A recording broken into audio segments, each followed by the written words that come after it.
Hello दोस्तों, आज देखने वाले हैं फीमेल की मोस्ट कॉमन सिम्टम्स यानी पीसीओएस और पीसीओडी को कैसे जाने, कौन कौन से ब्लड टेस्ट करने हैं और कैसे ब्लड टेस्ट रीड कर रहे घर पे ही हम पता लगा सकते हैं कि हमें पीसीओडी के सिम्टम है या नहीं।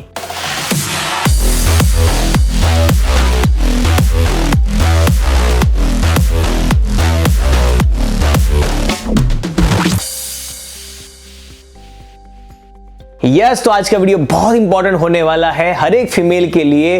3 में से 1 फीमेल ये स्ट्रगल कर रही है, पीसीओएस का सिम्टम्स है या तो पीसीओएस की बीमारी है। तो नाउ पीसीओएस क्या है? सबसे पहले पीसीओडी को समझने के लिए हमें हमारी ह्यूमन बॉडी को समझना पड़ेगा। मेल और फीमेल यहां तक ऑलमोस्ट सेम है, रिप्रोडक्टिव सिस्टम दोनों की अलग अलग है। मेल और फीमेल की अगर सारी ऑर्गन सिस्टम की बात करें अदर देन रिप्रोडक्टिव सिस्टम तो सेम है।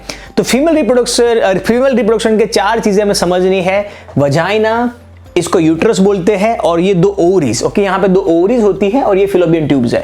एवरी मंथ जब मेंस्ट्रुअल साइकिल शुरू होती है तो यहाँ पे फॉलिकल्स यानी फेज यानी यहाँ पे ओवरी में कुछ एग्स यहाँ पे बनते हैं और एग्स वो बाहर निकलते हैं और यहां से वो फिर यहां से डिसॉल्व होते हैं। ओके, तो इस तरीके से एवरी मंथ ये साइकिल चलता रहता है। पीसीओएस यानी ऐसी कंडीशन, पीसीओएस का मतलब फुल फॉर्म ये है पॉली यानी एक से ज्यादा। पॉली का मतलब साइंटिफिक में एक से ज्यादा, ओवरी का मतलब इसमें ovary, PCOS poly ovary cyst यानी सिस्ट का मतलब है गट्ठा। ओके, सिस्ट का मतलब है ओके, तो ऐसे गट्ठा एग्स यहां पे बनते हैं। ओके, तो एक से ज्यादा गट्ठे बन जाना एक ही जगह, उसको बोलते पीसीओएस की बीमारी, उसको बोलते पीसीओएस का सिम्टम। पीसीओएस को कुछ लोग सिंड्रोम बोलते हैं, पॉलीसिस्टिक ओवरी सिंड्रोम, कुछ लोग पॉलीसिस्टिक ओवरी डिजीज भी बोलते हैं। ओके, तो ये यहां पे एग्स में मैं एक फोटो भी दिखाता हूं। यस, ये यूट्रस है। ओके, यहां पे अगर ओवरी देखे तो कुछ एग्स बराबर डिसॉल्व नहीं हो रहे हैं, कुछ एग्स बराबर फर्टिलाइज नहीं हो रहे हैं, जिनकी वजह से एग्स यहां पे रह जाते हैं, सिस्ट बन जाता है। ओके, तो इसको पॉलीसिस्टिक ओवरी बोलते हैं और ये हेल्दी ओवरी है जहां पे eggs automatically okay follicles tube में, फिलोपियन ट्यूब्स में बाहर आते हैं, फॉलिकल से बाहर आते हैं फिलोपियन ट्यूब के थ्रू, फिर धीरे धीरे यहां से डिसॉल्व हो जाते हैं और एवरी मेंस्ट्रुअल साइकिल में यहां का जो ब्लड है वो बाहर निकल जाता है, जो एवरी मंथ ये प्रोसेस चलती रहती है। अब पीसीओएस यानी एक हॉरिबल कंडीशन जहां पे बहुत सारे एग्स जमा हो चुके हैं, सिस्ट बन रहे हैं, जिनकी वजह से प्रॉब्लम क्या हो रही है, जिनकी वजह से फीमेल को मेल जैसे सिम्टम होने लगते हैं। फीमेल को यहाँ पे बाल आना, फीमेल के बाल झड़ना, इरेगुलर पीरियड्स होना, मोटापा आना, हर जगह कहीं पे भी वेट गेन होना, बाल पतले होना, एक्ने होना, excessive facial care, excessive body weight, stress आना, स्किन डिजीज होना और हाई ब्लड प्रेशर होना, बहुत सारी दिक्कत, आवाज मोटी होना, ब्रेस्ट साइज कम होना, बैली पे ज्यादा फेट आना, यानी मेल जैसे फीचर्स फीमेल में आने लगते हैं। और कभी कभी बहुत ज्यादा चांसेस ये है कि बेबी कंसीव करने में भी, प्रेगनेंसी रखने में भी बहुत बड़ी दिक्कत आती है पीसीओएस की कंडीशन में। और मैं आपको बताना चाहता हूं मैक्सिमम फीमेल को पता ही नहीं होता है कि उनको पीसीओएस है, बिकॉज़ पीसीओएस कोई ऐसी हार्ड सिम्टम नहीं जिससे पता लगे फीमेल को। तो पीसीओएस को कैसे पता लगा जाए? एक सिंपल सा टेस्ट करना है, ब्लड टेस्ट से हम पीसीओएस को पता लगा सकते हैं हम खुद। ओके, सो ब्लड टेस्ट आज की डेट में हर जगह अवेलेबल है। ऑनलाइन आप देखो तो बहुत सारे प्लेटफॉर्म है ब्लड टेस्ट के लिए, थायरोकेयर है, फार्मेजी है, टाटा एमजी है, हेल्दियन है। तो आपको ये टेस्ट करने हैं। ओके, थायरोकेयर में मैं एक लिंक आपको दे रहा हूं, थायरोकेयर में खाली यही टेस्ट की एक पूरा पैकेज है। हेल्दियन में भी आपको मिल जाएगा, टाटा 1mg में भी मिल जाएगा, या तो अगर आपके आसपास में कोई भी लैब है वहां पे भी आप कर सकते हैं ये सारे टेस्ट। ओके, कहीं पे भी। तो पहला टेस्ट आपको हार्मोन्स के करने हैं। हार्मोन्स में LH, FSH, okay, estrogen, fasting insulin, testosterone and thyroid का टेस्ट आपको करना है। 6 टेस्ट आपको करने हैं और ये 6 ब्लड टेस्ट करने के बाद आपको कैसे उसको रीड करना है ध्यान से समझने की कोशिश करिएगा। तो पहले तो फीमेल को ये जो टेस्ट करने हैं पीसीओएस के, वो बड़े ध्यान से कि आपकी मेंस्ट्रुअल साइकिल के 3 से 5वें दिन करना है। अगर आपके 2 दिन का पीरियड्स है तो 3रे दिन करना है। अगर आपको 6 दिन का पीरियड है तो आपको 3रे दिन, 4थे दिन या 5वें दिन कर सकते हैं। अगर आपको 5 दिन ब्लड आ रहा है तो 3रे, 4थे या 5वें दिन कर सकते हैं। तो मैक्सिमम आपको ये ध्यान रखना है 3रे, 4थे, 5वें दिन ही ये टेस्ट करना है। मॉर्निंग में आपको ब्लड देना है, मिनिमम 10 घंटे से 12 घंटे की फास्टिंग करना है, उसके बाद आपको ब्लड देना है। ब्लड दे से पहले कॉफी नहीं पीना है, चाय नहीं पीना है, खाली आपको ओनली पानी पीना है। रात को आपको 10 बजे के बाद नहीं खाना है। अगर आप मॉर्निंग में 8 बजे अपने ब्लड देने वाले हैं तो, या तो रात को 8 बजे के बाद नहीं खाएंगे तो भी चलेगा। 10 से 12 घंटे की फास्टिंग बहुत बहुत जरूरी है। ओके, तो जब हमने ये टेस्ट कर लिए एक बार, अब उस टेस्ट को पढ़े कैसे? हमें किसी की राय लेनी पड़ेगी, डॉक्टर्स की राय लेनी पड़ेगी, ऐसा नहीं है। आप खुद ही थोड़ा सा पता लगा सकते हो विदाउट, अगर आपका नॉर्मल है तो आपको किसी की भी राय नहीं लेनी पड़ेगी। लेकिन अगर ये टेस्ट एबनॉर्मल है हार्मोन्स, तो डेफिनेटली आपको गायनेक के पास जाना पड़ेगा। लेकिन अगर कोई बीमारी नहीं है, सारे टेस्ट नॉर्मल है, तो आपको किसी की भी जरूरत नहीं पड़ेगी। फॉर एग्जांपल मैं आपको दिखा रहा हूं LH, ओके, कैसे अभी आपको जानना है, कैसे रीड करना है मेडिकल रिपोर्ट को। तो LH जो पहला टेस्ट है आपका, ओके, ये हार्मोन्स का टेस्ट है। ये तीसरे, चौथे, पांचवें दिन आपको ये मेक श्योर करना है आपने ब्लड दिया है। उस समय पे आपकी जो रेंज है, ओके, ये रेंज है माइक्रो इंटरनेशनल यूनिट पर मिलीलीटर, ओके।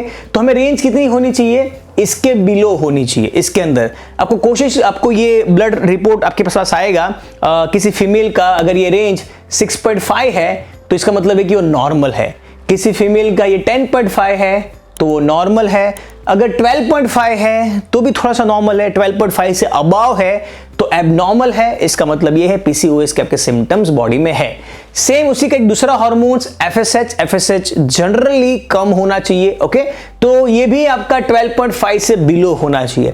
4.5 है, 6.5 है या 10.5 है, तब कंप्लीटली फाइन। तो पहले तो आपको ये दो टेस्ट इंपॉर्टेंट पैरामीटर्स हैं जो आपको चेक करने हैं, ओके। अगर उसमें एबनॉर्मलिटी नहीं है, कांग्रेचुलेशन, आपको किसी को भी दिखाने की जरूरत नहीं है। तीसरा चीज ये है इनका रेशियो, LH और FSH का रेशियो। जितना भी आपका LH है उसको डिवाइड करना है FSH से, ये बहुत इंपॉर्टेंट है, ओके। ये आपको ब्लड रिपोर्ट में मिल जाएगा। मान लो आपका LH है 12, यानी रेंज के अंदर ही है, लेकिन आपका FSH 6, तो आपको थोड़ा सा दिक्कत है, बिकॉज ये रेशियो ज्यादा नहीं होना चाहिए। अगर आपका LH है 18 और ये 6 है FSH, तो 3 का रेशियो है, 2 से रेशियो बिलो होना चाहिए, बहुत जरूरी है। हमारा LH ऑलवेज FSH से बिलो होना चाहिए, ओके, या तो 2 से, दुगना से तो नीचे होना ही चाहिए। ये बहुत इंपॉर्टेंट है। आई होप आप समझ रहे हैं। नहीं समझ में आए तो कमेंट बॉक्स में जरूर लिखिएगा। मैं वापस रिपीट कर देता हूं, LH जो आपका हार्मोन्स है, अगर वो 20 है और FSH आपका 6 है, तो आपका काउंट कितना आएगा, डिवाइड करेंगे तो ऑलमोस्ट 3 पॉइंट समथिंग आएगा, ओके। इसका मतलब है 2 से अबाव है तो वो डेंजर जोन में है, PCOS के चांसेस है। अगर आपका LH 10 है और FSH आपका 8 है, तो 10 डिवाइडेड बाय 8 करेंगे तो रेशियो आएगा 1.2, यानी आप सेफ जोन में है, ओके। तो ये दो टेस्ट आपको खास करने हैं PCOS में, जो आपको पता भी लगा देंगे कि आपको PCOS का सिम्टम है कि नहीं। उसके अलावा एस्ट्रोजन नापना है। एस्ट्रोजन टेस्ट साथ साथ में ब्लड में ही हो जाएगा, ओके। 75 से बिलो होना चाहिए, 75 से अबाव है तो थोड़ी सी दिक्कत है। फास्टिंग इंसुलिन नापना है। फास्टिंग इंसुलिन 20 से अबाव नहीं होना चाहिए, ये हमें ध्यान रखना है। टेस्टोस्टेरोन नापना है, 50 to 70 इसकी रेंज है, इस 70 से अबाव नहीं होना चाहिए, ये हमें नापना है। TSH थायराइड का टेस्ट है, ये 5 से ऊपर नहीं होना चाहिए, बिकॉज थायराइड अगर है तो PCOS आने के चांसेस है, ओके। तो थायराइड से PCOS का डायरेक्ट कनेक्शन नहीं है, बट ये भी आप नाप सकते हो, यही थायराइड एक हार्मोन्स है। तो टोटली ये 6 हार्मोन्स है, 1, 2, 3, 4, 5 एंड 6। लेकिन आपको 7 चीजें नापनी है, बिकॉज इसका कैलकुलेशन भी आपको नाप लेना है। तो इसी रिपोर्ट से इसकी स्क्रीनशॉट ले सकते हो, नंबर्स देख सकते हो। मैंने एक थायरोकेयर की लिंक भी यहाँ पे ऐड किया है, वहां पे आप अपने समय पे कहीं पे भी, बहुत सारी जगह सिटी में अवेलेबल है। अगर आपकी सिटी में थायरोकेयर अवेलेबल नहीं है तो आप आसपास के कहीं पे लैब पे टेस्ट करा सकते हो। थायरोकेयर में अगर आप करेंगे तो ऑलमोस्ट ये सारे रिपोर्ट 1400-1500 रुपए के होंगे, मुझे एग्जैक्ट पता नहीं है। टाटा 1mg भी ऑनलाइन साइट है, हेल्दियन भी ऑनलाइन साइट है, फार्म इजी भी ऑनलाइन साइट है, जहां से आप अपनी अपॉइंटमेंट बुक कर सकते हैं। बहुत सारी और भी, आप खुद भी चेक कर लीजिएगा, ओके। तो मैं चाहता हूं कि एवरी फीमेल, जिनकी फीमेल की एज ऑलमोस्ट 14 साल से ऊपर है, 30 से 35 से बिलो है, उनको तो ये टेस्ट खास करना ही करना चाहिए, बिकॉज मैक्सिमम कंडीशन वहां पे है। और अभी आपको खुद भी रीड कर सकते हो डेटा, बहुत आसान है। इसके लिए आपको डॉक्टर बनने की जरूरत नहीं है, खुद के बॉडी को जानने के लिए बस आप किसी की भी हेल्प ले सकते हो, ओके। तो आई होप मैंने बहुत आपको सारी वैल्यूज दी है, इसको आपको स्क्रीनशॉट ले लेना है, सारी वैल्यू को चेक कर लेना है, ओके। ये 2 से बिलो होना चाहिए बस। अगर आपके सारे नॉर्मल्स पैरामीटर है, कोशिश करनी है तीसरे, चौथे दिन, 5वें दिन पीरियड्स के दौरान ही ये ब्लड देना है, ओके। 15वें दिन, 17वें दिन अगर आप ब्लड देंगे तो ये सारी रेंज चेंज हो जाएगी। तो मेरी आप सबसे रिक्वेस्ट है कि वो खाली खास मेक श्योर करिए, ओके। और मैक्सिमम लोगों को ये वीडियो फैलाइए, ये रिपोर्ट करवाइए।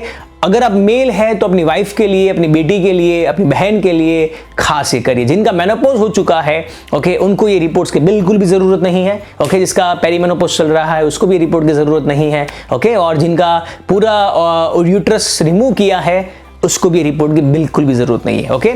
और अगर कोई कंडीशन एबनॉर्मल आ रही है तो बहुत बहुत इंपॉर्टेंट है। डाइट के ऊपर आपको कोशिश करनी पड़ेगी, वेट मैनेजमेंट करना पड़ेगा। मेरे बहुत सारे फ्री वर्कशॉप चल रहे हैं वेट लॉस के ऊपर, फैट लॉस के ऊपर, आप जरूर चेक करिए। बहुत सारे यूट्यूब में वीडियोस भी है, जरूर चेक करिए। फ्री सेशन में की लिंक हमने नीचे ऐड किया है। ओके, मिलेंगे live on zoom. So thank you so much. I hope आपको बहुत इन्फॉर्मेशन अच्छी लगी हो। और इंस्टाग्राम में मुझे फॉलो कर सकते हैं, डॉक्टर लव पटेल मेरा नाम है।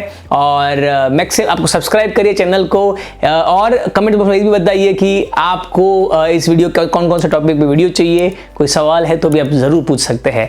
Thank you so much, thank you and take care. Thank you for listening.